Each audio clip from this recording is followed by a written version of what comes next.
এখানে আমরা যখন রাত্রির শব্দ আওয়াজ শুনে আমরা মানে আইসে দেখে আমি যে দুটো গাড়ি, একটা গাড়ি জমা গাড়ি ছিল আর একটা গাড়ি আইসে হলো ধাক্কা মারছে। ধাক্কা মারার পরে আমাদের কিছু মানে স্বেচ্ছাসেবক দলের বা ছাত্র দলের কিছু পোলাপান এখানে এসে তাদের মানে যথেষ্ট পরিমাণ সহযোগিতা করছে এবং তাদের হাসপাতালে পাঠাইছে।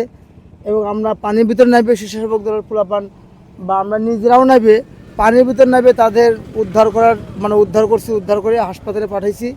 তারপরে পুলিশ প্রশাসনের ফোন দিছি এবং আমরা ফায়ার সার্ভিসে হেল্প নেওয়ার পরে তারপরে পুলিশ এসে মানে দুর্ঘটনা থেকে একখান গাড়ি ছিল সেটাও হাইওয়ে পুলিশ অধীন আছে।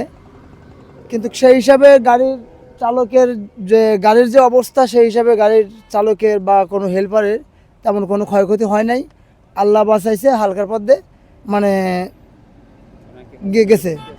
এখন উনি হসপিটালে নাই, ওনার বাড়ি ওই দিন চলে গেছে আমার জানা মতে কুষ্টিয়া তাদের বাড়ি। ওই রাতেই তাদের গাড়ির কিছু লোক আইছিল, তারা হইলো কুষ্টিয়া নিয়ে গেছে।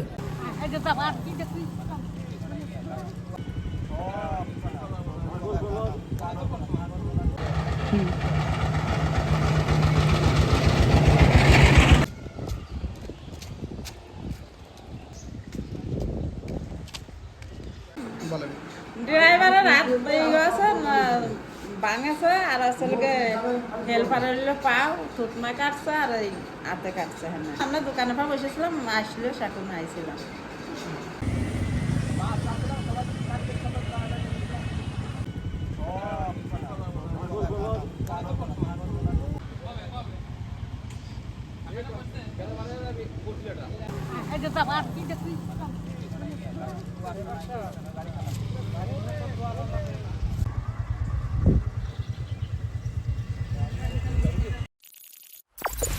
কালুখালী টুডে, শিকড়ের টানে মাতৃভূমির প্রাণে।